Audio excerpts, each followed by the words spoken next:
Struggle and pain I put myself through to, well, play this game properly.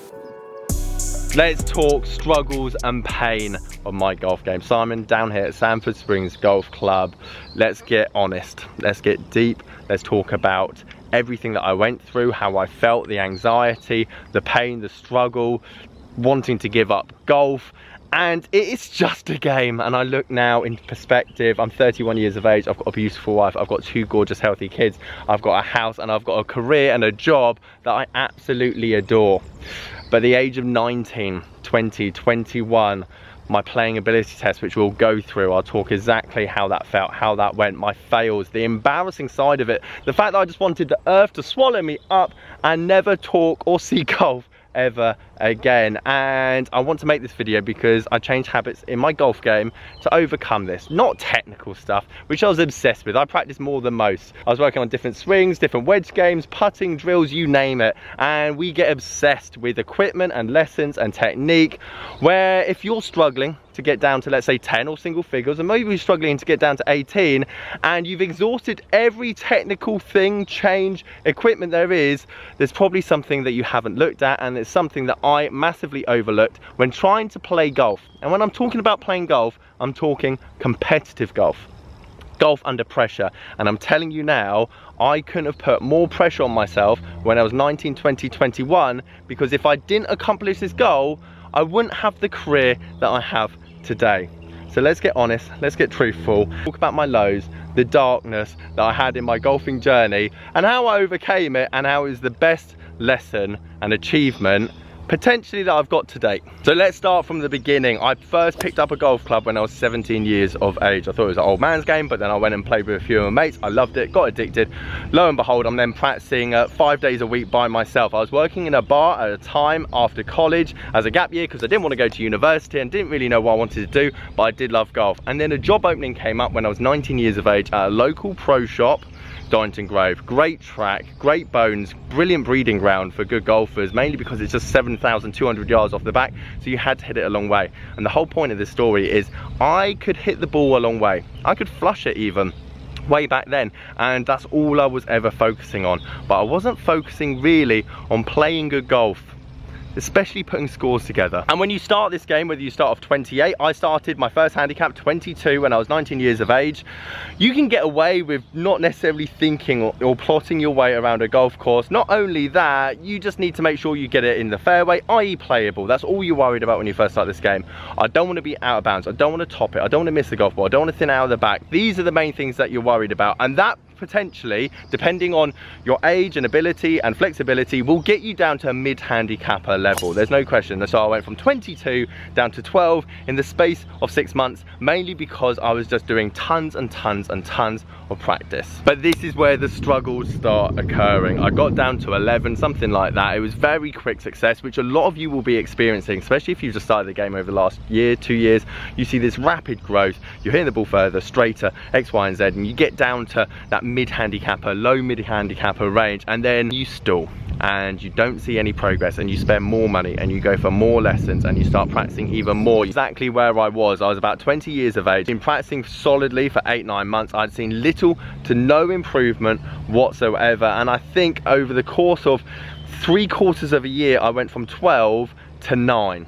And considering I went from 22 to 11 in the space of 6 months, all of a sudden I thought, is golf really for me? But something had to change because the clock was ticking. I was 20 years of age, I'm playing off 9. I had very supportive parents, so obviously I was living at home, and obviously they wanted me to follow my passion and my dream, and all I wanted at this point was just to be a golf coach. I saw my golf coach ride out on a buggy, he taught loads of people, he came back. I thought it was the best job in the world. It still is the best job in the world, by the way, but obviously I found other things to do as well in my time. Something had to change, and then I read a little book. Golf is not a game of perfect. I actually read it on holiday, as I don't do much reading, but the only place I do read is on holiday. And I went and played a golf course out in Portugal and shot 3 over 18 holes Never played it before in my life. Revelation is an understatement. Habit number 1 came from that point. Trust, practice, and third eye, which both tools that Bob Rotella uses throughout a lot of his books, and the amount of golfers of the highest caliber have used in the most serious situations. And it's essentially this: we're so confused and we're so dominated by technique. Swing videos, coaching, magazines, how can I chip better, how can I do this, how can I do that, and you forget the most important thing, that bad boy over there. See the little white thing over there? Imagine that's a dartboard, and imagine you're wanting to throw it at triple 20, and you're more worried about your elbow and your wrist rather than the bullseye itself. That, for me, was literally eye-opening. So then after reading that book, after that holiday, I went back, and in the span of about 3 to 4 months, I went all the way from 9 down to 4. And it's not because my technique got better. If anything, it stayed the same. I just knew what to focus on and how to play the game of golf, not worrying about the technique. When you're out here, by the way, there's 0 things you can change and do. If anything, changing it is going to make it worse. Stick with your crap swing and just trust about the process and trust the flag. That will make you score better on the day. And lo and behold, I unlocked the secret, which I knew I was capable of, but it didn't stop there. The pain, the suffering, the anxiety, the days where I just didn't want to get out of bed. Looking back on it now, and this is habit number 2, which I've gained over the last 4 years, is perspective. It's a game of golf. The reason I'm better in tournaments, YouTube vlogs, I'm still not that great because I don't practice enough, but the reason I'm better at doing those kind of things now is I have a beautiful wife, and I have 2 gorgeous kids, and I have a house, and I'm healthy, and I'm doing what I love on a daily basis. And this here is a game of golf, and some of you guys need to get this habit of, this is your downtime, this isn't your job. So please make the habit of enjoying the game. However, you tell Simon at 21 years of age, trying to then apply for his playing ability test and pass it, golf is just a game. I'd love to, actually, it'd be very interesting doing a Q&A with my wife. I've been with her 11 years. I've almost been playing golf as long as I've been with my wife, and she's been incredibly supportive of everything. But at this time, I must have been the most irritable, annoying, obsessed, depressed person she'd ever met. So how she stayed with me, I have literally no idea.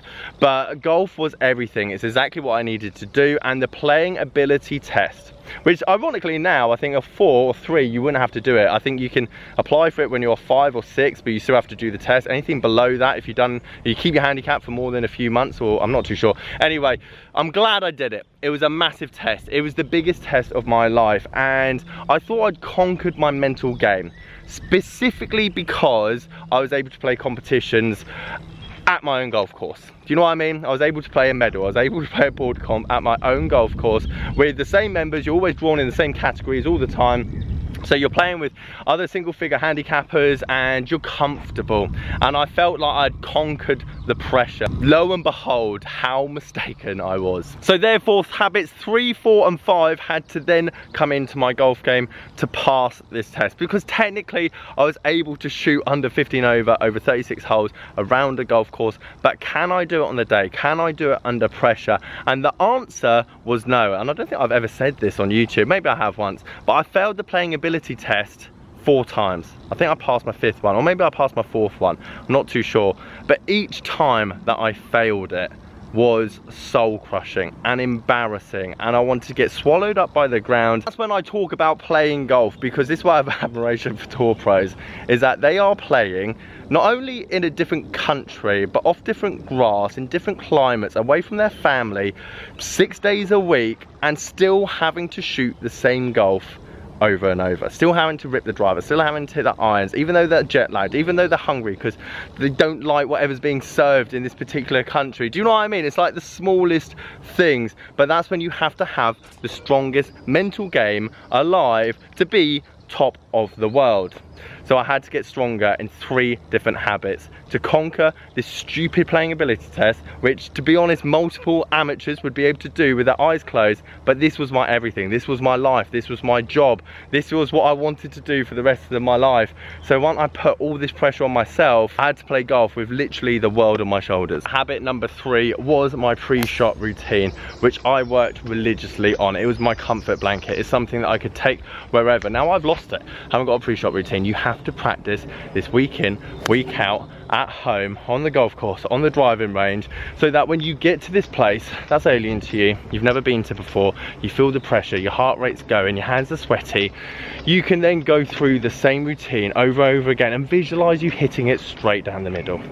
Massively important, because the first 3 times I went to these tournaments trying to do my playing ability, all I could see is it going out of bounds. All I could see is thinning it with my 3-wood. The negative thoughts was flooding in, and all I did over the course of 6 to 8 months to then pass my playing ability test was training my subconscious to finally think positive thoughts.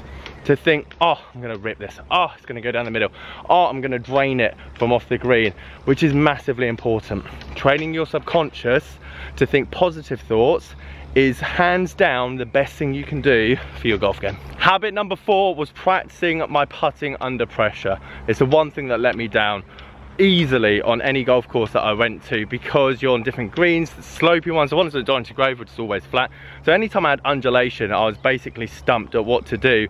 But I was constantly always practicing long putts, and I read somewhere Phil Mickelson never practiced long putts before a tournament. He'd only practice short ones, 3 foot, and I'm pretty sure he would hit 100 in a row from 3 foot. So every day, pretty much 5 days a week, I would hit 100 putts with inside 3 foot. If I failed, I would then have to start again. I remember spending 6 hours on a putting green because I kept missing the hole after the 60th one or the 62nd one. Concentration goes, you're dehydrated, you're not thinking right, and these were all the things that were happening when I was out on the golf course. I felt the pressure, I wasn't eating right, drinking right, which is another thing altogether on another day. Nothing worse than hitting great golf shots around a golf course and then missing a 3 foot putt, which I just couldn't afford. And if I missed a 3 foot putt in a tournament, that was essentially a 3-shot loss, as it would take me 2 holes, 3 holes to even get over it. Me on to number 5, and arguably one of the best points that I learned through all of this. Again, a lot of you guys don't know, which is why I'm sharing it today. I actually had a sports psychologist at the time. I had about 4 to 5 sessions, something like that, and we worked on, again, there's tons of things we worked on, like a positive diary. Go and play golf, write down 3 of the best shots you hit in that round. Okay, you shot 88, but I hit a chip shot to a foot, I hit a great drive that I'd been working on with my coach. These are the kind of things that we worked on, and potentially that's another video for another day. But habit number 5, venting. She taught me you're gonna get angry. I was so invested, I wanted it so much, I put so much time, effort, blood, sweat, tears. It was putting strains on my relationship with my wife, which wasn't my wife at the time, but Mary at the time. And you then hit a push slice. You then top the golf ball, you hit into the trees out of bounds, and you're going to be angry. But how do you deal with that? And again, the best players in the world are able to go from a double bogey on the last to birdieing the next. Not letting yourself get unraveled on the golf course is the strongest ability I believe in this game. I think every world number 1, every top 100 player has it. You hit a bad shot and then you forget about it. And the one tip she taught me was take 10 steps. In your mind, swear, say the most horrible things about yourself, and then after that 10th step, deep breath, right, think about something else, switch your brain off, think about TV, think about going out later, think about what you're gonna do on the weekend. Try and train your brain to switch off, and I'm telling you now, it works. It takes practice, but it works. And you can't physically worry about golf for 5 hours, 4 hours and play a good game. It's too much concentration. Your brain only has so much width. So whilst you're trying to stay hydrated and eating and working on your mental game, please try and switch off on the golf course. Realistically, you should only be spending 30 seconds, a minute concentrating on one hole. Visualize the shot, pick the club, hit it. Did it go well? No, yes, deal with it, walk on. And with all those things in place, I shot 2 of the best rounds of golf I think I ever played. Not the score wise, I was 1 under through 9, so something definitely was working, but just the way I plotted my way around the golf course, every adversity, I had a double halfway through there. I think in the second round I shot 3 over in the first round, and I had a double somewhere, and I think I had an out of bounds shot in the afternoon round, but I still shot 4 over in the afternoon with 2 doubles. And old Simon that hadn't worked on these habits, tried to get mentally stronger, trying to think more positive, would have blown it easily. And even though throughout this entire journey, ball striking technique, everything that as golfers we're obsessed with, I pretty much ticked every box. Mentally, through my short journey, not playing junior competitions, not playing county stuff at a junior level at other golf courses, getting ready for that pressure, getting ready for that environment, I was the worst, and I was my own worst enemy, and I wanted it too much, and I put way too much pressure on myself. I hope you guys found this somewhat interesting, obviously very honest, very open. Hopefully it might give you some help in areas of your game that potentially you need to work on, and it's definitely not technique based. If you like this video, leave it a like, subscribe if you're new. Catch you guys there.